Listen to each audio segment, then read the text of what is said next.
L'invité de la matinale, Pierre-Hugues Dubois. Ce matin, Pierre-Hugues, votre invité est Antoine Arjakovski, historien, co-directeur du département politique et religion du Collège des Bernardins. Il est notamment l'auteur de « Pour sortir de la guerre, vaincre l'agression russe contre l'Ukraine et la démocratie » chez Desclés de Brouwer. Bonjour Antoine Arjakovski. Bonjour. Et merci d'être en studio avec nous ce matin pour évoquer la guerre en Ukraine et le volet religieux notamment. Mais commençons par le déplacement hier d'Emmanuel Macron en République tchèque. De retour de Prague, il consulte les chefs de parti pour évoquer la situation ce matin. Le président de la République espère trouver des solutions pour sortir de la guerre à court ou moyen terme. Malheureusement, est-ce que c'est pas un peu naïf de sa part ? Je crois que non. Il est au contraire en train de changer de braquet. Là. Il y a un véritable réalisme, ce que moi j'appelle un néo-réalisme, pas le réalisme à la Kissinger qui ne croit que ce qu'il voit, mais un réalisme justement plus évangélique, à mon avis, qui est fondé sur une métaphysique où c'est la justice qui doit l'emporter. Et donc l'accord de sécurité qu'il vient de signer avec l'Ukraine et qui va être discuté au Parlement lundi, et c'est pour ça qu'il rencontre hier les anciens chefs d'État, Nicolas Sarkozy, François Hollande, aujourd'hui les chefs de parti, c'est pour dire, lisez attentivement ce texte. C'est pas juste l'Ukraine qui est agressée. Il faut arrêter avec l'expression la guerre en Ukraine. La guerre, elle est en Europe maintenant. Sa sortie sur les forces militaires qui pourraient être en Ukraine, les forces militaires notamment françaises qui pourraient aller sur le territoire ukrainien, ça va aussi dans ce sens ?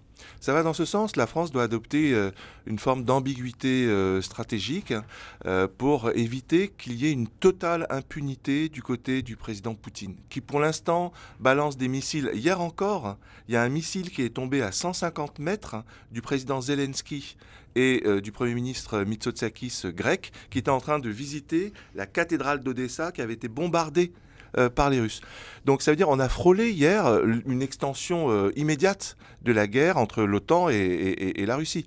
Donc là, le président Macron dit il faut, maintenant que le président Poutine cesse ses bombardements aveugles sur la population civile, il y a eu 5 morts hier, et que l'Occident se mobilise et la France veut montrer la voie, prend le leadership avec la Tchéquie, et c'est pour ça qu'il a rencontré le président tchèque Piotr Pavel, qui a lancé une coalition sur les munitions, sur les armes à haute précision. Et je crois qu'il faut qu'on en parle en France, parce que pour l'instant, on n'a pas le sentiment d'être en guerre, alors que lorsqu'on lit le document, on voit que les opérations de propagande, elles existent en France.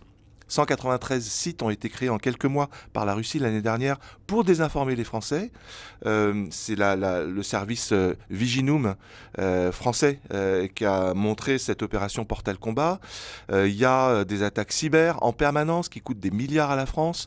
Donc je veux dire, il y a une attaque qui est claire. Pour vous, selon vous, on est en guerre aujourd'hui ? Ah mais oui, absolument, on est en guerre, et mon malheur, c'est que les Français n'en prennent pas la mesure, et certains même osent dire on va pas mourir pour le Donbass, alors qu'il ne s'agit pas de mourir pour le Donbass, il s'agit de mourir pour la civilisation européenne.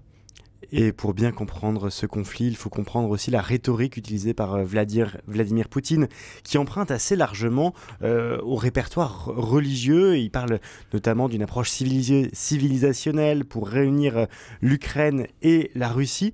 On va s'interroger avec vous ce matin, Antoine Arjakovski, sur la place de la religion dans ce conflit ukrainien. Et commençons par nous intéresser à la place de l'Église orthodoxe russe et son patriarche Kirill. Quelle place aujourd'hui encore le patriarche Kirill a-t-il dans ce conflit ukrainien ? Alors juste là, pour revenir sur ce que vous venez de dire du président Poutine, son approche civilisationnelle, elle se présente comme religieuse, mais c'est complètement postmoderne. Ça veut dire qu'on ne peut pas se présenter comme religieux chrétien orthodoxe et vouloir annexer un pays voisin. Ça, c'est pas chrétien du tout et pas chrétien orthodoxe non plus. Donc voilà, déjà, première réponse. Et deuxième réponse sur le patriarche Kirill, le malheur, c'est qu'il s'est complètement radicalisé au fil des années. C'est-à-dire qu'il a, dans un premier temps, reconnu la chute de l'Union soviétique comme quelque chose de positif, mais au fil des années, il en est arrivé à considérer que la Sainte Russie doit réunir le Biélarus, l'Ukraine et la Russie, et donc il a béni la guerre d'invasion de la Russie en Ukraine. Ça veut dire il a béni des choses complètement injustifiables. Le bombardement de la cathédrale d'Odessa dont je parlais, mais les tortures réalisées par les soldats russes en Ukraine. Il y a plusieurs dizaines de prêtres qui ont été torturés par l'armée russe à l'électricité, ça veut dire avec des électrochocs sur les parties génitales. C'est des choses absolument affreuses. Il y a des centaines de milliers de morts. Et le patriarche Kirill dit, eh bien, vous aurez l'éternité pour vous, parce que moi, j'ai béni cette guerre qui est une guerre sainte. Donc voilà, il en est là, le patriarche Kirill. Donc c'est la raison pour laquelle, très récemment, il y a un document qui a été publié par l'université de Fordham. Voilà, il y a une lettre ouverte qui a été publiée par l'université de Fordham pour rappeler la position, de l'importance des religions dans le conflit.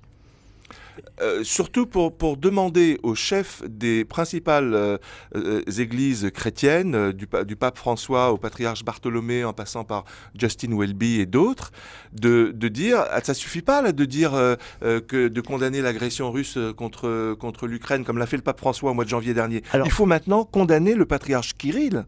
C'est ça qu'il faut faire. Donc cette lettre ouverte, d'ailleurs que vous co-signez avec plusieurs centaines d'autres universitaires, cette lettre ouverte, elle est destinée aux responsables religieux occidentaux pour leur demander un petit peu de s'engager davantage dans le conflit. De dire la vérité et de dire la justice. Ça veut dire, pour l'instant, et le patriarche Bartholomé par exemple, et le pape François ont dit c'est très mal d'avoir envahi l'Ukraine. C'est pas bien du tout. Mais ensuite, qu'est-ce qui s'est passé? Rien. Il y a un travail caritatif, oui, qui est porté notamment par les Caritas, et ça c'est très bien. Mais nous, ce que nous disons, c'est qu'il faut aller plus loin. Il faut arrêter tout lien écuménique, par exemple, avec l'Église russe. Il faut arrêter de considérer... Il y a encore des liens œcuméniques aujourd'hui avec l'Église orthodoxe russe? Bien sûr, il y a des rencontres. Le pape François met ses limites, mais il n'y a pas très longtemps encore, il voulait aller en Russie pour parler les yeux dans les yeux avec Kirill, ce qui est là, pour le coup, d'une très grande naïveté. Monseigneur Zuppi, le président de la conférence des églises italienne de Sant'Egidio, est allé serrer la main à Maria Lvova-Belova, qui a déporté plus de 20 000 enfants ukrainiens en Russie. Et donc ça, on se dit, mais ça va pas. Les Ukrainiens sont fous d'incompréhension par rapport à ce geste du cardinal Zuppi. On va s'arrêter une minute parce qu'effectivement, le Vatican, le pape François a demandé au cardinal Zuppi d'aller en Ukraine, d'aller en Russie pour essayer de trouver des solutions à la paix. Mais ce que vous nous dites ce matin, c'est que pour vous, le cardinal Zuppi a un petit peu pactisé avec l'ennemi? Absolument. D'ailleurs, c'est pas moi qui le dis, c'est toutes les églises et toutes les religions en Ukraine qui ont été scandalisés par ce geste. Et donc, c'est la raison pour laquelle nous alertons les responsables des églises, y compris de l'église anglicane. Là, il n'y a pas très longtemps, il y a un clerc de l'église anglicane qui a sorti un texte pour mettre au même niveau l'agresseur et l'agressé, pour expliquer qu'il y a une loi qui va être probablement votée à la fin du mois de mars par le Parlement et qui est très injuste et qui va contre la liberté de conscience, ce qui est faux, absolument faux, puisque au contraire, cette loi respecte toutes les lois européennes, a été rédigée avec la Commission de Venise, protège la liberté de conscience en disant c'est l'Église russe qui pose problème en Ukraine. Et nous, ce qu'on veut simplement, c'est qu'il n'y ait pas d'Église en Ukraine, quelle qu'elle soit, qui ait un lien de soumission vis-à-vis d'une Église qui se situe dans un pays agresseur. Voilà. Et donc c'est ça qui est important et qui permet justement de protéger la liberté de conscience. Eh bien, ce prêtre anglican a sorti un texte publié en plus par le synode. Alors c'est pas un texte du synode de l'Église anglicane, mais ça a été publié par les éditions du synode, disant ouh là là, ça va persécuter les chrétiens en Ukraine, etc. Et donc là il y a eu une réponse très forte du président, qui est d'ailleurs un protestant pentecostaliste, je ne sais pas si on dit ça comme ça, de l'église pentecostale, qui dit mais au nom de toutes les églises en Ukraine, je peux vous dire que cette loi, au contraire, elle protège la liberté de conscience et arrêtez de raconter n'importe quoi de là où vous êtes. Le 15 février dernier, un prêtre orthodoxe a été tué en Ukraine. Alors ça peut paraître tristement banal, mais ce prêtre appartenait à l'église orthodoxe indépendante. Il aurait été torturé à mort par des soldats russes dans la région de Kherson occupée pour avoir refusé de rejoindre l'église russe et de célébrer la messe en langue russe. Qu'est-ce qui oppose ces deux églises, l'église orthodoxe autocéphale et l'église orthodoxe du patriarcat de Moscou? On peut faire faut expliquer peut-être aux auditeurs quelle est la différence. Alors, effectivement, il y a 2 églises orthodoxes. Il faut d'abord rappeler que les 3/4 des Ukrainiens se définissent comme chrétiens orthodoxes. Donc voilà, l'orthodoxie, c'est la religion majoritaire en Ukraine pour les 40 millions d'Ukrainiens. La deuxième chose, c'est que historiquement, il y a 2 églises. Il y en a une qui est liée au baptême de la Rousse de Kiev en 988. Et qui revendique son autocéphalie depuis le Xe siècle. Donc son indépendance. Son indépendance, c'est en l'occurrence l'Église orthodoxe d'Ukraine qui a reçu son autocéphalie finalement, son indépendance en 2019 par le patriarche Bartholomé. Et puis il y a, et donc ça c'est une église majoritaire, elle a environ 8 à 9 000 paroisses. Mais elle a beaucoup plus de fidèles. On considère que c'est de l'ordre de 20 millions de fidèles. Il y a une autre église, l'église orthodoxe ukrainienne, qui relève du patriarcat de Moscou, qui, elle, finalement, elle est liée à la colonisation russe à partir de 1686. Le métropolite de Kiev a été nommé par Moscou à partir du XVIIe siècle, et c'est cette église-là qui, elle a elle aussi plus de 9000 paroisses, mais beaucoup moins de fidèles parce qu'elle prie en slavon. C'est sa grande différence avec l'Église orthodoxe d'Ukraine. Sur le plan cultuel, l'Église orthodoxe d'Ukraine prie en ukrainien, alors qu'elle, elle prie en vieux slavon que plus personne comprend, sauf les vieilles dames. Et de fait, on considère que c'est 4 millions maximum d'Ukrainiens qui vont dans cette église. Et qui vont dans cette église souvent dans les campagnes, parce qu'il n'y a pas d'autres églises.